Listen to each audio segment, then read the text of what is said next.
Hi ಎಲ್ಲರಿಗೂ ನಮಸ್ಕಾರ. ನಮ್ಮ ಚಾನೆಲ್ಗೆ ಸ್ವಾಗತ. ಬೇಸಿಗೆ ಬಂತು ಅಂದ್ರೆ ಒಂದೇ ಒಂದು ವಿಷಯ ನೆನಪಾಗುತ್ತೆ, ತಂಪಾದ ರುಚಿಕರವಾದ ಎಳನೀರು.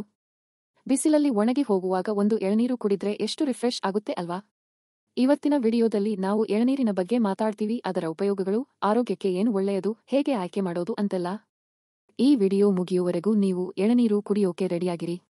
ಲೈಕ್ ಮಾಡಿ, ಸಬ್ಸ್ಕ್ರೈಬ್ ಮಾಡಿ, ಬೆಲ್ ಐಕಾನ್ ಒತ್ತಿ ಆರಂಭಿಸೋಣ.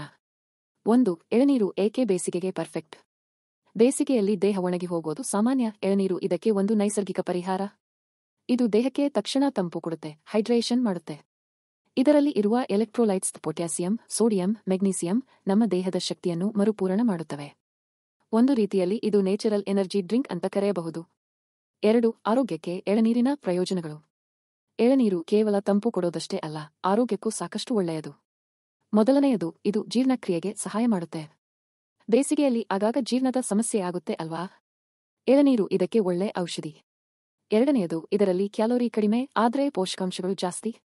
ವೇಟ್ ಲಾಸ್ಗೆ ಟ್ರೈ ಮಾಡ್ತಾ ಇದ್ದೀರಾ? ಎಳನೀರು ನಿಮಗೆ ಬೆಸ್ಟ್ ಫ್ರೆಂಡ್.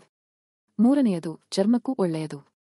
ಎಳನೀರು ಕುಡಿತಾ ಇದ್ರೆ ಬೇಸಿಗೆಯ ಬಿಸಿಲಲ್ಲಿ ಚರ್ಮ ಒಣಗೋದು ಕಡಿಮೆಯಾಗುತ್ತೆ. ಇದೆಲ್ಲ ಒಂದೇ ಡ್ರಿಂಕ್ನಲ್ಲಿ ಸಿಗೋದು ಅದ್ಭುತ ಅಲ್ವಾ? ಹೀಗೆ ಬೇಸಿಗೆಯಲ್ಲಿ ಎಳನೀರು ನಮ್ಮ ಆರೋಗ್ಯಕ್ಕೆ, ಮನಸ್ಸಿಗೆ ಎರಡಕ್ಕೂ ಒಳ್ಳೆ ಗಿಫ್ಟ್ ಆಗಿದೆ. ಇದನ್ನ ಕುಡಿಯೋದು ಒಂದು ರೀತಿಯ ಆನಂದವೇ. ನೀವು ಎಳನೀರನ್ನ ಹೇಗೆ ಎಂಜಾಯ್ ಮಾಡ್ತೀರಿ? ಕಾಮೆಂಟ್ನಲ್ಲಿ ತಿಳಿಸಿ. ಈ ವಿಡಿಯೋ ಇಷ್ಟವಾದ್ರೆ ಲೈಕ್ ಮಾಡಿ, ಶೇರ್ ಮಾಡಿ, ಸಬ್ಸ್ಕ್ರೈಬ್ ಮಾಡೋದು ಮರಿಬೇಡಿ. ಮುಂದಿನ ವಿಡಿಯೋದಲ್ಲಿ ಇನ್ನೊಂದು ಆಸಕ್ತಿದಾಯಕ ವಿಷಯದ ಬಗ್ಗೆ ಮಾತಾಡ್ತೀವಿ. ಅಲ್ಲಿಯವರೆಗೆ ಬೇಸಿಗೆಯಲ್ಲಿ ತಂಪಾಗಿರಿ, ಎಳನೀರು ಕುಡಿಯಿರಿ.